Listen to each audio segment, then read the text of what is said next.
Welcome back to Beyond the Sidelines. We have a very special Halloween episode for you guys. My name is Libby Heckert. And I'm Natalie Alesia. And I'm Lauren Smiley. Let's talk all things sports. So before we start, you see our very fun Halloween backdrop now, but we want to do a little fun Halloween segment of us talking about our favorite Halloween costumes from when we were little or middle school or high school.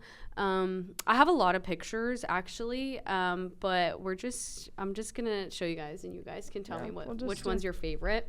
Okay, starting off strong, we have me as the Eiffel Tower in 5th grade. That's like funny. Guys, remember those catalogs that would get sent to your house with those really expensive Halloween costumes? Yeah. That was in it. I made my mom buy it because I was like, Mom, this is my last childhood Halloween. I need to do it. Yep. I don't know. I've never been to Paris. Never. Yeah, why the Eiffel Tower? I don't know, guys. I just thought it was unique. I don't know. Kind of goes through like a This phase. is me in 2nd grade as The M&M is a crazy. green M&M. When I was little, I was obsessed with the cute. green M&M. I don't know why. Not sure why. This is me as a flamingo when I was. Libby. I loved throwing up peace signs when I was little. Hey, You're so youngest. She's so youngest child. Like Coda. This is me as a witch when I Not was your little. hand on the wall. I know, posing. like posing. Oh my god, my little Crocs, and then me as what's her name, Smurfette. Smurfette. That's a good one. That's a good one. But what are your guys' favorites? I like the flamingo one. I think that especially that picture, it's just me and it's cute. But I've never been a big fan of Halloween, but I definitely like a good costume. I'm a Halloween hater. I don't know. I don't like it. I don't like dressing up. Yeah, I'm lazy with my costume. I don't know. This is my.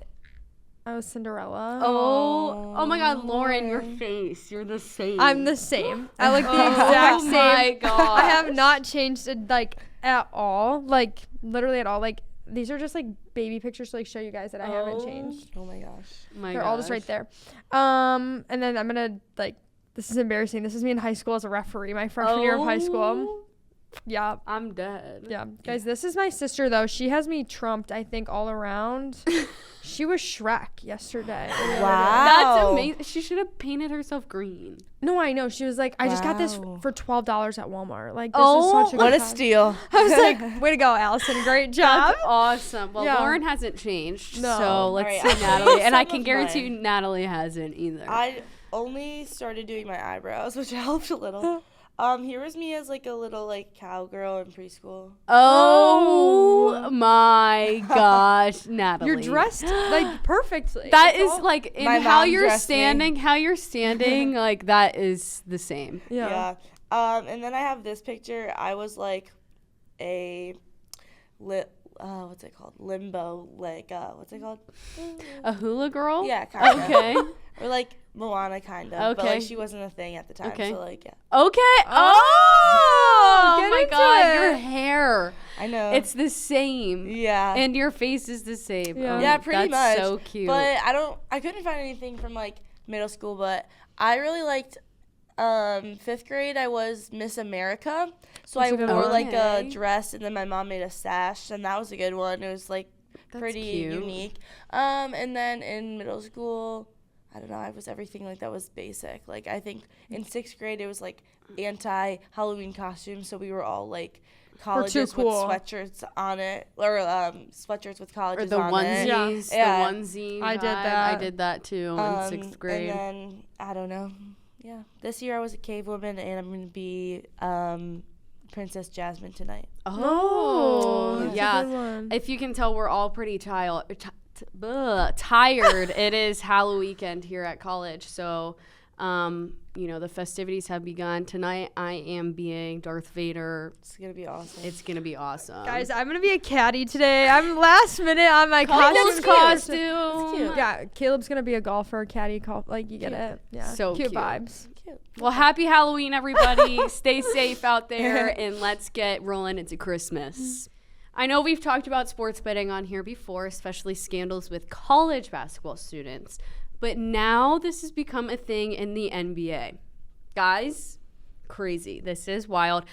I'm going to try and explain as best as I can. I watched a bunch of videos explaining it for dummies and like, you know, so I could get it right. But there's 3 different avenues of this scandal. There is sports betting, there's a poker ring, and it has to do with the mafia, which is like super interesting to me because Netflix is going to make a documentary. I can. That's awesome because they should like it's gonna come out. I'm very interested in this because like watch The Sopranos, all those different things. So like I mean you're Italian too, so like it's interesting coming from us. But so okay, to start, guard for Miami Heat Terry Rozier. I know who you're talking about. I'm so bad with the names. Terry Rozier. Okay, he was arrested and related to sports betting scheme allegedly using insider info about NBA games. So he would tell his friends, bet on me like playing really bad in this game.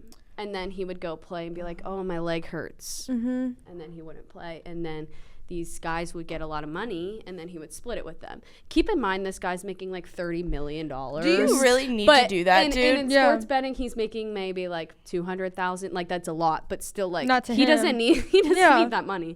Okay, so there's that.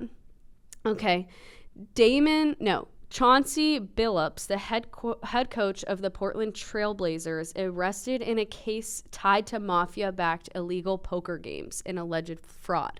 So he would have poker games with people that wanted to play poker with him. We're like, oh my gosh, I'm going to play poker with this guy. Like he's a head coach of, an NBA team. Like this is so cool. But it was tied to the mafia. Guys, this is crazy. Like mafia mob stuff reminds me of like, what, like the back in the day? Yeah, like I don't think it's real. Like I know that it is, but like in my mind, it's like it doesn't feel real. It's a movie. It reminds me of The Sopranos. Like I just like that's crazy. But have you seen the show Tulsa King? No, but my parents have. That's what this reminds me of. It's just like it's crazy that this is happening, and especially. I don't know. Now there's a bunch of NBA players getting arrested and, they're all going to be on trial. So we get to see actually what's going on. Jonte Porter, former NBA player, pleaded guilty in 2024 to related betting scheme where he allegedly manipulated his own performance for gambling purposes. I don't know, Malik Beasley, an NBA guard, under federal investigation for alleged gambling connections during the 2023-2024 season. So basically how this all came to a head is, these professional athletes, I don't think they realize how many eyes are on them, especially within, investigations and stuff. Like, it's kind of odd when a friend of a professional player wins a lot of money and everybody else doesn't. A little fishy. Yeah. And even I know I've talked about it as an athletics employee, I am not allowed to bet on any SEC, NCAA, anything because I can find out information before it comes out. And conflict of interest. Yes, conflict of interest. So it's like, and even my sister, she works for a college hockey team. She can't bet on any NCAA, anything. So it's like, why do they need to? Do they have I think of those commercials that are like, do you have a gambling addiction? That's what I think of. Yeah, it's like, literally, why do they need to do this? They're making so much money. And what? Here's my take. This is obviously a really big thing. It's becoming a big thing. It's so much bigger, I think, than we even know. Really, so many people are doing it. And I think it's going to uncover even more. And now that collegiate athletes, mark my, if I'm wrong, on tell November 1st, they're allowed to bet. Are going to be able to bet on professional sports. That in and of itself, I think, is going to create a massive problem because let's take Cooper Flagg. I'm not saying he's doing this, but let's say he texts his old Duke teammates and is like, hey, I'm going to play really bad tonight. There's connections like what we just talked about, and then taking it to this level, your friend gets drafted. The sports world is small. Yeah. Everyone knows everyone, especially playing the same sport. Right. If you're going, exactly, if we're talking about Cooper, for example, although he didn't do anything. But no, it's just, I don't know, I think it's going to start more problems too. And the thing that is concerning spectators, fans, everything is are these games all staged? Right. Is this not a real basketball game? And it takes away and they're from getting the fun paid of the sport. $30 million to fake a game, like what actually is happening. And it's crazy. I definitely want to see, I'm curious to see if like stuff comes out for like the NFL or anything like that, because like, you know, I'm more of a football person and I know a lot more football players and their names. So like, I'm curious to see if anything happens with that or anything, but I'm definitely going to keep watching this and see how it unfolds, especially with the mafia stuff. Like that is so interesting. It's really to interesting. Me. Yeah. But, you know, you don't talk about the mafia, but I want to know what's going on. I'm really curious, but we'll see if there's more NBA players that are caught. But on the subject of scandals within sports, this is just something I wanted to touch on real quick. So the Rose Bowl and the city of Pasadena have sued the UCLA Bruins football over alleged plans to move games to another stadium. It might not sound like a big thing, but this is a big thing, especially for Pasadena. Like the Rose Bowl and like the stadium itself, that's like a huge thing, and that's crazy. It's always there. Exactly, and that's always been like the home base for UCLA, and like, you know, I know people that go there, so like seeing them like post pictures or whatever in the football stadium stuff, I'm like, wow, that's so cool. So yeah, they're mad about Why this. are they like switching it? What is the motive? Why are we switching it? It says so they want to move. Okay, so they're going to move it to Pasadena, SoFi. Yeah, they want to move, allegedly trying to move its college football games from one of the sport's most iconic stadiums to a much newer SoFi Stadium. I do have to say, University of Pittsburgh plays at the Steelers Stadium, okay? It looks so bad because Pitt doesn't have enough football fans to fill a National Football League stadium. Like, they don't have, like, and it looks bad. It looks like nobody's there. And if, say, Pitt plays on Saturday and the Steelers play on Sunday, the field is a mess. I've noticed that. The field is a mess. Ew. Chris Boswell, a few weeks ago, slipped while kicking. And he is, like, the Wizard of Boz. Like, he is Chris Boswell. Like, we always rely on him. He always gets the job done. He literally slipped because the field was such a mess from a game before. And now the Steelers are mad. They're like, build your own stadium. Go play somewhere else. Like, you're affecting our performance now. So it's like, why, you know, as cool as it would be to be in SoFi Stadium, like, you're in college, like, play in the cool college stadium. You know what I mean? I also think things that you don't always think about is, like, it affects a lot of other things, too. Is, like, moving a team like that. And also, like, it affects everything from, like, restaurants around it and businesses and vendors and all these things. Like, it seriously will change a lot for them. Yeah. It's not just, like, the stadium either, too. Okay, guys, we're going to get into the coaching carousel situation going on at Penn State and all over, really. Penn State head coach predictions. Obviously, we talked about Franklin being fired. That was a big deal. It's kind of old news now, whatever. Rumors are speculating about who's going to take over for him. Couple names I'm going to give you guys. I want to hear what you guys have to say. Ed Orgeron, I struggle with his name, and I'm going to get made fun of for that, and that's fine. He's the former LSU head coach, so that's one. John Gruden, former Raiders head coach. That one wouldn't shock me, to be honest with you. Joe Brady, he's the current offensive coordinator for the Buffalo Bills. And then Nick Saban, former Alabama head coach. What do we think? Libby, you're a Penn State girl. So, don't say that. You are. Don't say that. Well, Penn State gets brought up with us at least sorry, once guys. an episode. I'm sorry. It's okay. just a niche, I guess. It's a niche. If that's even the right word. But Sure. so I know Nick Saban's wife was asked about, and I think him, I could be wrong. It might have just been his wife, but it was either on College Game Day. No, because Franklin went on College Game Day last week. But he was asked if he would go to Penn State, and they said no. So that's definitely not happening. I really think he's happy where he is with College Game Being Day. done, I mean, he doesn't have to deal with, you know, all the bad press of football and all that comes with it. But it is just crazy right now. All of the coaches, what is going on, especially in the SEC. The SEC is known for, like, tradition. We're and getting a little having its trigger crap happy. together. We are And it's very just- trigger happy.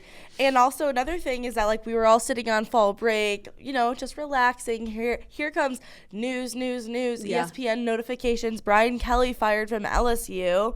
I know that I saw something saying that Ed was thinking about potentially going back, or he said he would consider going back to LSU. I mean, former LSU head coach, opening position. Not a bad shout for him. Crazy. Yeah. But seriously, what is going on? I don't know. Right. And we have the Florida Gators fired their coach, and it was big thoughts that Lane Kiffin was going to go to a different team. He came out and said, no, he's not doing that. But it's just crazy. All of this that's going on. I mean, Kentucky, what's going on here? What's going on That's what I'm going to ask. UNC? Is yeah, that, with Bill what's Belichick. going on there? Yeah. Here's the thing. We've got LSU head coach gone. Florida gone. Who is that? Penn Just the State. two in the SEC? Well, LSU, Florida. There's another one. Can't think of it right now. Those are just the two in the SEC. There's rumors about Lane Kiffin, right? Mhm.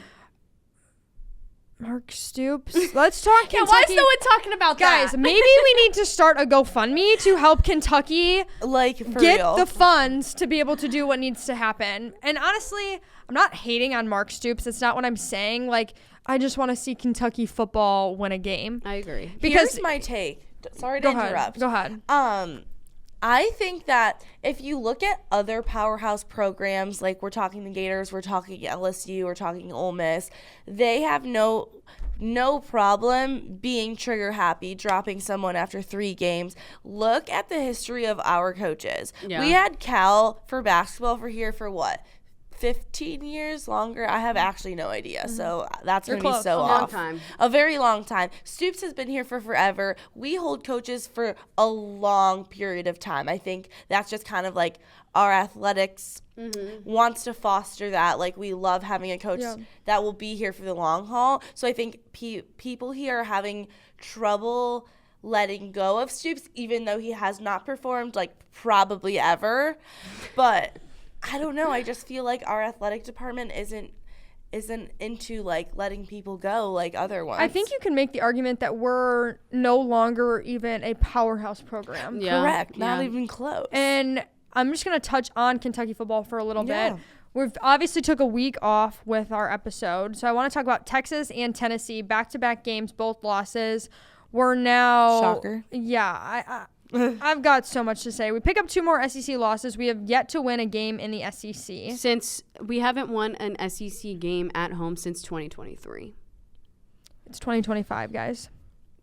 Oh my gosh. Yeah, since we beat Florida. And here's the thing, like the stats are Oh my. are you can't avoid them. And I'm not saying that we're going to sit here and talk analytics because that's not what this is. That's not what we do. But like the Texas game, Kentucky has possession of the ball for 40 of the 60 minutes and we still lose. Yeah. Yeah. That's Unheard of. like what? How I'm- are we doing that? I mean, the game was good. It was a good Yes, game it was. to watch. It for was. sure, especially during Parents Weekend. I was happy that it was, Yeah.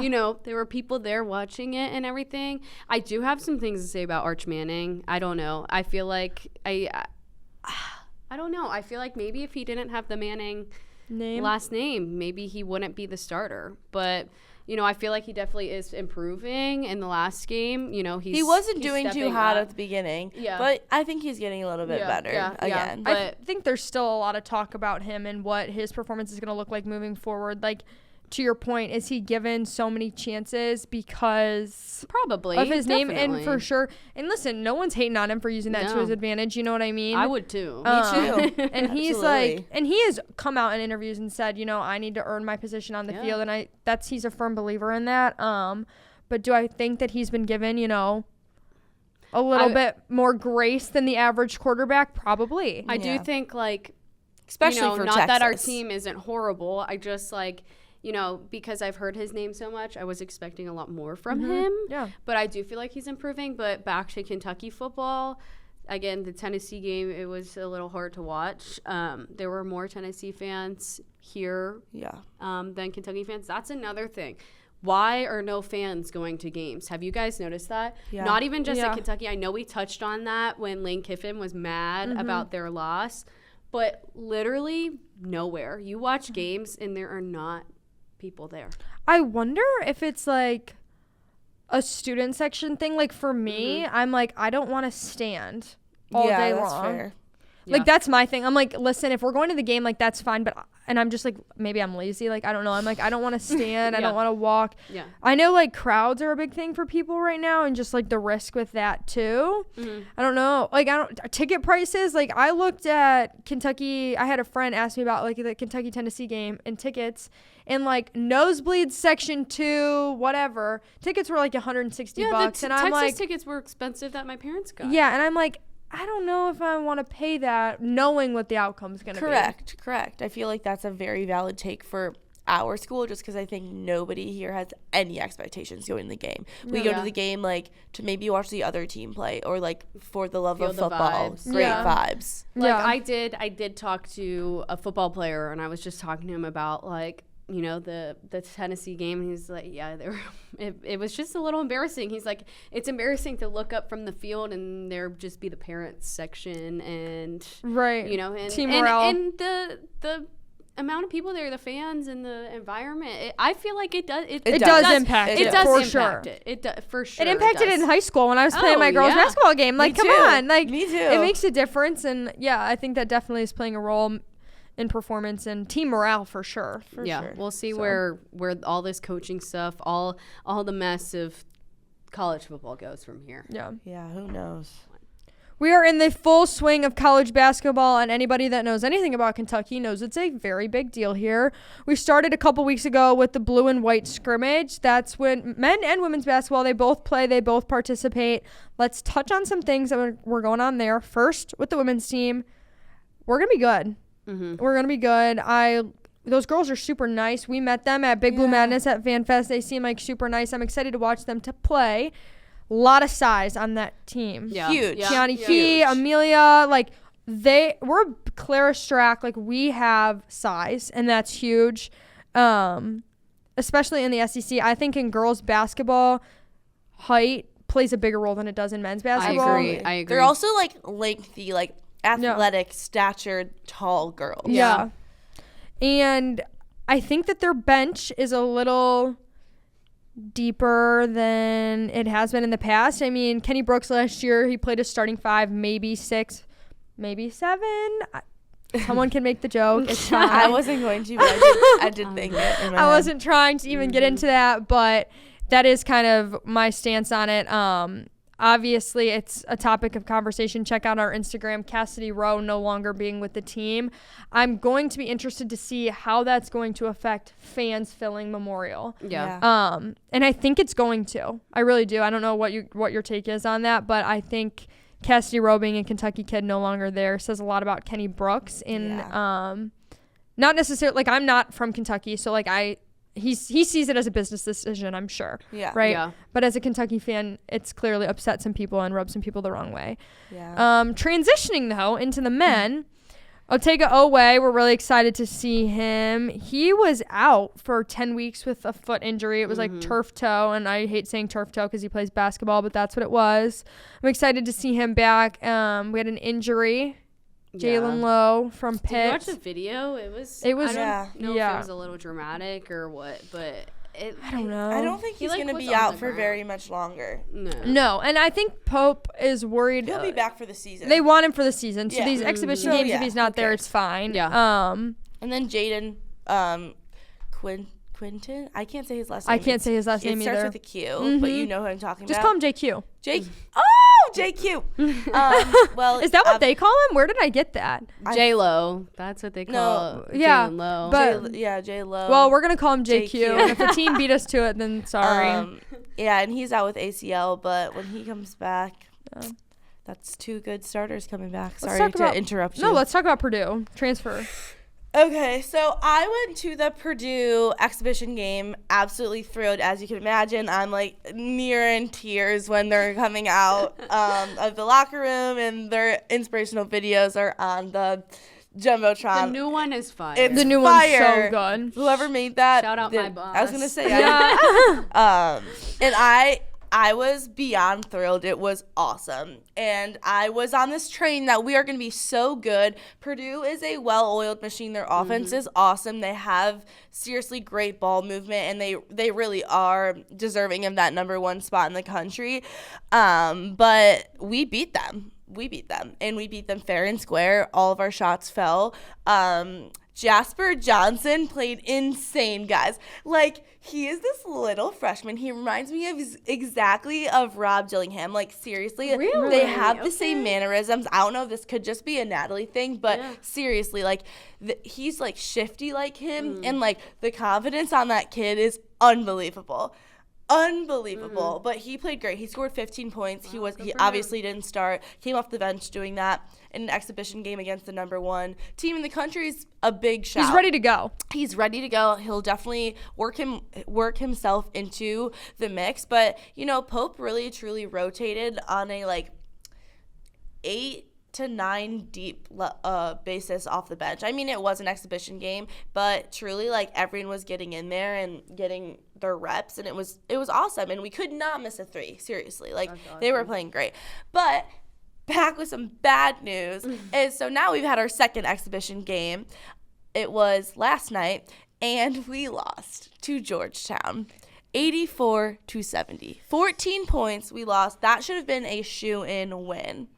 Yeah. What are our thoughts? I bet Georgetown is like, wow, we Crazy. just beat Kentucky. We play Georgetown every year, I feel like. I think I've been to the Georgetown-Kentucky game a couple times. And that kind of reminds me, I know it's an exhibition game, but it reminds me of like March Madness vibes. Like the underdog is like ready to go. They're excited just for the opportunity to play in Rupp. Absolutely. Like that is their Super Bowl. Yeah. This is an exhibition for us. That is their Super Bowl. Yeah. I commend them for coming out with that much force and energy and kicking our butts, really. And you know what? I didn't watch a lot of the game, but for Kentucky, I hope it serves as a wake-up call, and like I'm glad we got it out of the way now and not in the middle of March. Yep. Absolutely. So that's the way I'm going to look at it. I think losses at the beginning of the season, even though it's not even the season, but like exhibition early losses for the season as well, they teach you lessons. And I think you can have a team that goes nearly undefeated during the season, but there's bound to be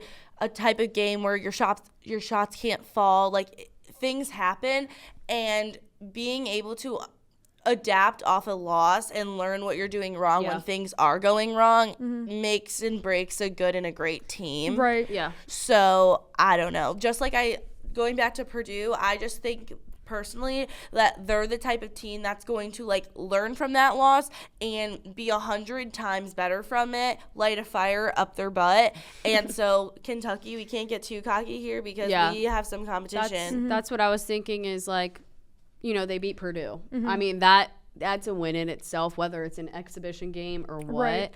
And maybe they were too high on their horses and came in and were like, oh crap. Yeah. So I'm happy that this happened early in the season and they can realize, okay, like no matter what, we need to stay on our game. We need to, keep studying, keep, practicing those plays and everything. So we'll see. I don't know. It's promising for sure. I know. I think Pope will definitely talk to the players and just kind of be like, let's get it together. Like exhibition games, like you guys definitely did. Anyways, they didn't deserve to win that game either. They did not play good at all. So I just think we can move forward with this, and hopefully we have some better news for UK basketball and start off on a better foot for the season. I mean, it's coming up. Well, speaking of names that we think of when we think Kentucky basketball, our boy John Calipari is down there in Arkansas trying to come up with his own version of Big Blue Madness, which I think is absolutely hilarious. We've mentioned other teams do that, like Michigan State does that, whatever. I laughed. This was all over my TikTok For You page. Cal loved Kentucky. Say what you want. He loved being the coach here. He did a lot of good things for Kentucky basketball. But bro, you left. Or you were more asked to leave, but that's moved on. Close the door. Close. That chapter's over. Don't try and you cannot mimic Kentucky basketball anywhere. No, you can't. He just needs to build his own identity at Arkansas, which is going to be different from his identity here. And, that's all cool and great. We can all acknowledge, he did good things for Kentucky. whether his offense was good or not. Anyways, So he called it prime time at the Palace in Arkansas. So if anybody, ChatGPT that, if anyone, That sounds it like literally it. sounds It really sounds. ChatGPT. if anyone tuned in, let us know what you thought about it. I can't say I watched. I know. I will never. That's all right. Maybe next time. All right, so I know I said some things about the Ravens last week. Maybe I did, maybe I didn't. But I do want to talk about it a little bit. Lamar Jackson is back.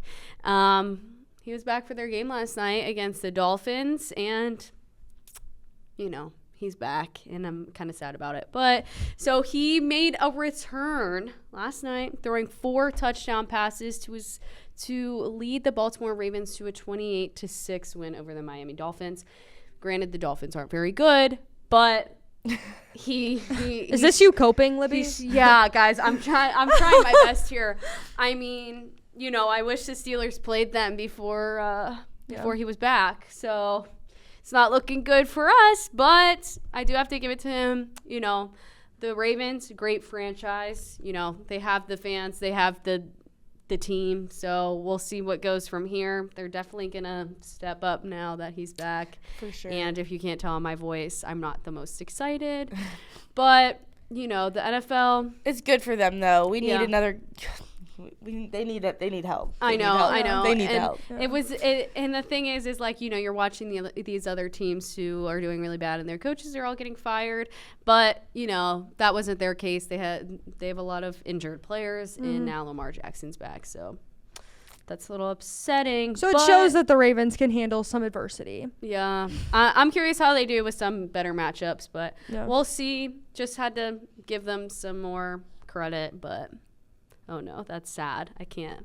I'm like dying inside saying that. All right, guys, now it is time for the best part of Beyond the Sidelines, our awe and nah moments from the week. So for our awe moment this week, Philadelphia Eagles star Jordan Mailata stunned crowds at a Philly music fest with his rendition of Valerie by Amy Winehouse. You guys should look up the video. Libby just showed it to us. It's actually, he's so good. And he's so good. Like, Yeah. Put Him on American Idol if the whole football thing doesn't I'm work just out. thinking about Jason Kelsey and him playing the saxophone. Oh my gosh. But this guy, I don't know if Jason Kelsey's good, but this guy's really good. Aw. Like, he did really well. So props to him. Made me smile. It was a great moment of the week. Guys, I have the moment, and it's just like It was bad. Yeah, Cam Scottaboo, rookie running back for the New York Giants, season-ending dislocated ankle, fracture in his fibula, deltoid ligament rupture, the whole 9 yards. So bad. Did you guys see it? I was on the plane. I was flying Delta. Wait, can we do let's do a reaction video A live right now. reaction? Put Well, it- I was pull it up. watching the game on my plane because they have like live TV, and I watched it happen. Yeah. And like me and the 2 people next to me were like, Oh. Yeah, that was my reaction his exactly. foot Yeah. is the wrong way, and I feel so bad for him, especially with. I know Jackson Dart was really upset after this because, you know, they were rookies together. They, you know, play on each other a lot, and That's so so sad. It was one of those where you literally, like you said Have to out look loud, away. went, Yeah. oh my gosh, here it is. I you have have it. it. Okay, let's. All right, let's everyone. watch. Yeah, I'll just bring it. Let's see.